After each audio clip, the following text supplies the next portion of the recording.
2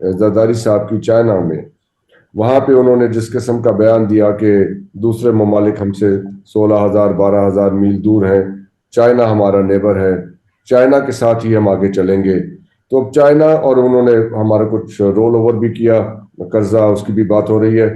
تو وہاں پہ اگر پاکستان کی پالیسی میں کوئی ایسی تبدیلی آئی ہے یا کلیئرٹی آئی ہے کہ اب ہمیں چائنا کے ساتھ ہی کھڑے ہو کے چلنا ہے، تو دوسری طرف جو پریزیڈنٹ ٹرمپ کے آنے کے بعد سے جو سچویشن کریٹ ہوئی ہے، جس قسم کے وہ اقدامات کر رہے ہیں، اس میں یہ بھی گمان کیا جا سکتا ہے کہ وہ آئی ایم ایف کے ذریعے پاکستان پہ کچھ ایسا پریشر ڈال رہے ہیں جہاں پہ وہ اپنی مرضی کی پولیٹیکل اپوائنٹمنٹس بھی کرانا چاہتے ہیں، جیسے 5-6 وزارتوں میں ٹیکنوکریٹس کی اپوائنٹمنٹ کی بات ہو رہی ہے in the name of good governance if you like to say. نہیں جی، میری سمجھ کے مطابق ایسا بالکل نہیں ہے. اس کا پریزیڈنٹ کے چائنا کے وزٹ سے قطعاً کوئی تعلق نہیں ہے. جیسے میں نے ارلیئر کہا تھا کہ یہ جو ہم نے ایگریمنٹ سائن کیا تھا ایکسٹینڈڈ فنڈ فیسلٹی کا، یہ آلریڈی اس کے اندر شامل تھا، اور یہی مشن نے لاسٹ ایئر سپٹمبر میں آنا تھا، لیکن وہ ڈیلے ہو گیا. اور یہ اس طرح کے مشنز کسی وجہ سے ڈیلے بھی ہو سکتے ہیں. تو اس کا یعنی جو کرنٹ جیو پولیٹیکل ڈیولپمنٹس ہیں، قطعی طور پہ اس کا اس سے تعلق نہیں ہے. رائٹ. تو جو فزیکل ڈسپلن کی بات ہو رہی ہے، آئی ایم ایف جس کو انشور کرنا چاہتا ہے، وہ آپ کو کیا لگتا ہے کہ اس وزٹ سے اور جس قسم کے اقدامات کیے جا رہے ہیں اس سے پاکستان کو کوئی in terms of physical discipline بھی کوئی فائدہ ہوگا، اثر انداز ہوگی یہ وزٹ اس پہ؟ دیکھیے، میں آپ کو ایک مثال سے اس سوال کا جواب دیتا ہوں کہ جب یہ خالی فسکل نہیں ہوتا، یہ اوور آل کسی بھی ملک کی، اور ظاہر پاکستان بھی اس میں I M F fund programme میں ہے، تو وہ اس کے سارے ڈائمنشنز دیکھتے ہیں. تو جس وقت وہ پروگرام تیار کر رہے ہوتے ہیں، کیونکہ یہ پروسپیکٹو ہوتا ہے کہ یہ آج کے اور ہسٹوریکل ڈیٹا کو دیکھتے ہوئے اگلے 3 سال میں کس قسم کے گروتھ کے ڈائنامکس ڈیولپ ہوں گے، کس طرح سے فسکل مینجمنٹ کی جائے گی، exchange rate, interest rate, inflation کی کیا صورتحال ہوگی، اینڈ ویری امپورٹنٹلی جو فورن انفلوز ہیں ایف ڈی آئی کی شکل میں، ان کا کیا سائز اور والیوم ہوگا. تب پورا پروگرام یعنی آپ سمجھیں کہ وہ انٹیگریٹڈ ہوتا ہے اور جڑ کے بنتا ہے. اب اس کے اندر اگر آپ کے ملک میں رول آف لا نہیں ہے اور کانٹریکٹ انفورسمنٹ کے بڑے ایشوز ہیں، شاید آپ کو ڈاکٹر ظفر پتا ہو کہ پچھلے دنوں چند ماہ پہلے جو چند ایک آئی پی پیز کے ساتھ نیگوشیشن ہوئی تھی انڈر ڈیورس، اور جس پہ جرمن ایمبیسڈر نے پروٹیسٹ بھی کیا تھا شاید. تو اب یہ تو ایک مثال ہے، لیکن اس طرح کی بہت ساری چیزیں ہیں. تو پھر وہ جو ہے اس ملک کی جو مقصد ہے کہ وہ ایک میکرو اکنامک اسٹیبلٹی کے طرف جائے اور پھر اس کے بعد گروتھ کا فیز ہو، وہ فرسٹریٹ ہوتا ہے، وہ انڈرمائن ہو جاتا ہے. تو اس لیے جو یہ چیزیں، کیونکہ اکانومی جو ہے نا، وہ کوئی انڈیپینڈنٹلی سب سیٹ نہیں ہے باقی معاملات سے، وہ جڑی ہوئی ہے. آپ سمجھے آنین یا پیاز کی طرح کہ اوور آل اسٹیٹ کیپیسٹی کیسی ہے، پھر اس کے گورننس کیا ہے، اس کے اندر رول آف لا کیسے جا رہا ہے، سوسائٹی کا سوشل ٹرسٹ فیکٹر کتنا ہے، اکانومی اس میں کیسے فنکشن کر رہی ہے. تو یہ ساری چیزیں بیک اینڈ فورتھ جڑی ہوئی ہوتی ہیں، اور ایک میوچل فیڈ بیک لوپ سے وہ ہوتی ہے. تو اگر کسی ظاہر ہے کوئی ایک حد تک تو چیزیں اوپر نیچے ہو سکتی ہیں، لیکن اگر کہیں مسئلہ بہت ہی سیویئر ہو رول آف لا کے حوالے سے، یا کیونکہ میں ایک چیز اور بتاؤں آپ کو کہ دیکھیے، جب یہ اس طرح کے انٹرنیشنل انسٹیٹیوشنز ہوتے ہیں تو وہ ایسا نہیں ہے کہ وہ بالکل معصوم ہیں اور پاکستان آ رہے ہیں پہلی مرتبہ اور وہ کوئی تیاری نہیں ہے اور کسی سے بات نہیں کی اور آ کے ہمارے آفیشلز کے ساتھ مل کے اور وہ جو بھی کہیں وہ سمجھ کے واپس چلے جائیں گے. وہ آنے سے پہلے بہت ریسرچ کرتے ہیں اس موضوع پہ جس پہ مشن نے آنا ہے، ایکسپرٹ سے